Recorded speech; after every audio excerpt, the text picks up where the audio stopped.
Hey guys, this is Coach B with Coach B's Gaming, and this is going to be my favorite video that I give out, and I really hope you enjoy it.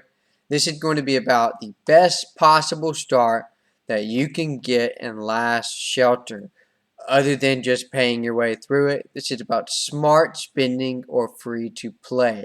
So I have a free to play video that's going to be at the end of this installment. This is going to be about smart spending.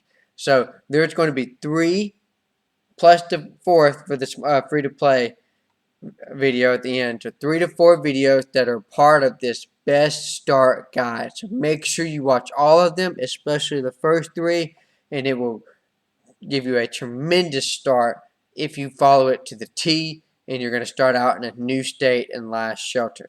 So as you can tell, I've already got a Word document pulled up, and I also have the game, but really we're going to be talking about the Word document a lot. And what I'm going to do for this particular video is talk about all the things that you can buy right off the bat and give yourself a head start, as well as the thing that you can buy in the first month or two. So the number one thing that you have to buy in the beginning is going to be the arms deal.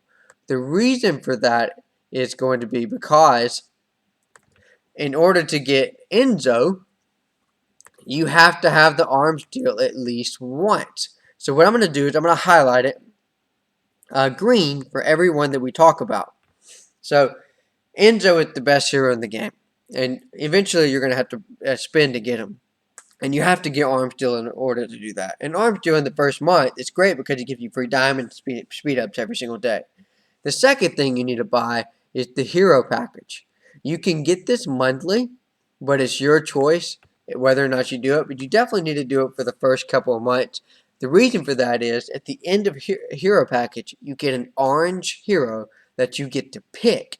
So, for example, let's just say you have a Forsaken and you need to awaken him.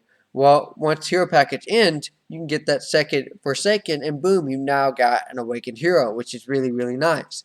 So the next thing that you're going to need to buy in the beginning of the game is going to be the extra garages. So you can see that I have the first 3 garages for $5, $10, and $20.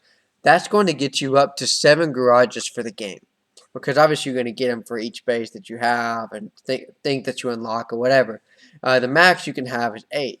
But the 8th one costs $50, and I personally just don't think it's worth to spend $50 on a last garage. So I definitely advise the first 3 because they're cheap. So at the beginning of the game, that's definitely what you need. And then this new thing that came out, it's called the Resource Tycoon.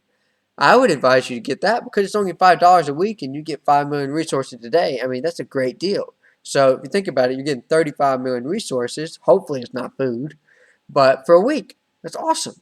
So those are the first 4 things that you automatically need to buy. So in order to get the best possible start, the next one is this right here. I typically spend 100 to 200 in the first week. And I do that on a couple of speed ups here or there in order to get the quests that are there, as well as getting my base higher. So, and I strategically buy, so I'll buy, the only time I ever buy resources is in the first few weeks. I strongly advise against buying resources, but you have to in the first few weeks because the farms that you've created, which again is going to be in one of my other videos, are not going to be able to produce resources on the very first day. So you've got to give them a couple weeks to get up to steam and start producing those resources for you. So I definitely spend some money to get a start and get to base 20 as fast as possible. But I'm not going to get into that because that's another video. That's video number 2. So hopefully you watch that one. So as far as resources go, there's a couple of tips. If, for example, you're going to buy iron, one of the packages for iron that you get in the first few days is 11 million iron for $10. And sometimes it takes a few weeks to get out. But what I advise you to do is buy it once in your main account. And the second time it comes out, right after, it's going to be like $10 for 4 million iron. That's insane. Why would anyone do that? What I would do is I would go look for the best package you can get, maybe the iron one that you just bought, go to a farm that you have, buy it for $10 on the farm, and attack the farm and get the resources off that farm. That way you're saving money in the long run. And you don't buy these insane money grabbing resource things in the beginning. So you definitely need to be smart, because when you buy resources, it's going to add up and you're going to spend more than you can ever dream of on resources. So make sure you're smart about that. You want to make that one green. So the next thing you should do, as soon as you get to base 20, which hopefully you can get there in a matter of a week or two, definitely buy the VIP shop. It's going to cost you $100 to open it up, but it's the best $100 that you can buy in the game. Hands down, nothing else comes close. So what you need to also realize is once you get it, VIP 2 is what allows you to get energy core production at plus 50%, as well as super tickets. So I'm going to switch over to the game real quick, and I'm going to show you what I mean by that.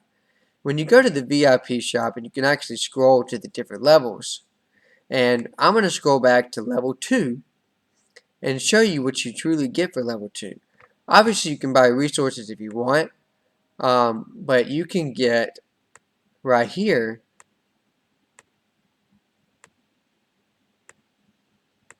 extra buffs for fighters or whatever. But right, you get the extra gathering station, which is awesome because you get an extra gatherer going out. In level 1, you can get all these smart research speed ups. You get an extra hospital. Sorry, the energy refining plant is actually level 1, which is awesome. It's even better than being level 2. And if you can get that, which is about 400,000 VIP points, which is like 10, 20 bucks, and it allows you to get plus 50% for all of your energy plans. So I'm going to go ahead and show you what that means and that is, like, let's just say right here, if I have 1400, that's going to be in 8 hours. If I go to overload, it's going to give me an extra like 700. It's going to give me 700 cores plus 350. So whatever I get for doing an overload, it's going to give me 50% of that. So I'm going to get like 1,050 cores like that, and I can do it 2 to 3 times in a day. The reason energy cores are important is because the faster you get parts, the better off you are, and the further ahead you're going to be of everybody. So getting that VIP 2 is really important, and the cheapest way to do that, you can spend $30 a week getting VIP points on Monday, about 310,000, and after that it's like $10 for 200,000, which is not as good a deal. So if you just wait 5 weeks, $30 for 5 weeks, that's $150. Boom, you're automatically VIP 2. That should get you all of those things that I just showed you, and it automatically gives you enough experience to get to VIP 2. Sorry, I got the hiccups. So those are the first purchases that I would definitely do that would get you ahead. And then the really big purchases are going to be the courage medals. You need between 100 to 120,000 courage medals to max zone calm, which is the most important tech in the game. So I put question marks by that because that's going to be up to you on how much you spend on courage medals. But what you can do is you spend $100 for 7,000, and then typically on Sundays there's a deal for like $10 or $20. It's $20 for 2,500 courage medals. So for $120, you can get 9,500 courage medals. So obviously that adds up. That's going to be your choice.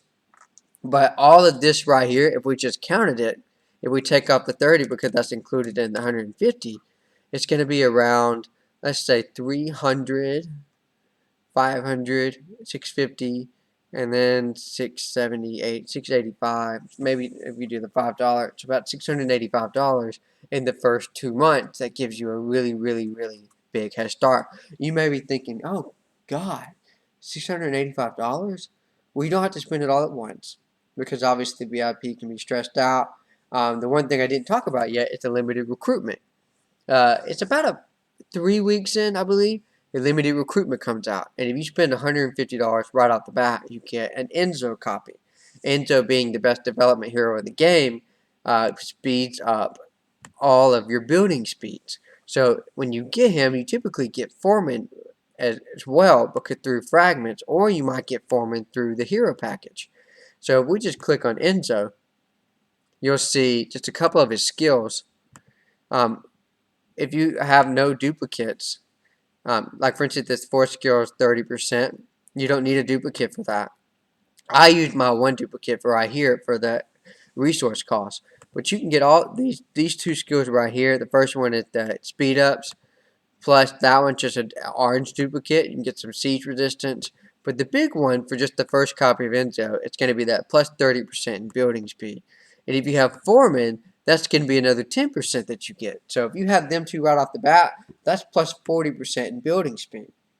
So, and you can get that for just $150 in limited recruitment. If you want another one, you basically have to double that money, obviously. Two Enzo duplicates is enough, or you can just, if you just want to get one and wait for the second one through hero tokens, you can do that as well. But this is the best possible start you can get from a money perspective. I didn't put resources down here because that's in the 200. I just told you the tips on how to ensure that you're spending the right amount on resources. So hopefully this helps. Make sure you watch the next video of this guide because it talks about how you need to build in order to maximize this star. And then the third one is arguably the most important one because it talks about how you need to set up for a new state. And if you don't set up, then all of it's kind of moot. So make sure you watch this full guide. Hopefully it helps. Please subscribe to the video. I'll see you guys later.